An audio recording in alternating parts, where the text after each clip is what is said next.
Polres Jembrana membekuk pelaku penjamretan yang beraksi di Jalan Umum Denpasar Gilimanuk di Desa Pekutatan, Kecamatan Pekutatan pada 1 Mei 2022. Pelaku yang diketahui bernama Antori asal Bengkulu itu ditangkap di sebuah rumah kos di Kelurahan Dauh Peken, Kabupaten Tabanan, Jumat 27 Mei.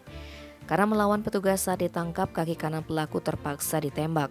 Kasat Reskrim Polres Jembrana AKP M. Reza Pranata seizin Kapolres Jembrana Idewa Gede Juliana Senin 30 Mei mengatakan pelaku beraksi di dua tempat berbeda dengan menyasar para pengendara sepeda motor yang akan pulang ke kampung halamannya di Jawa.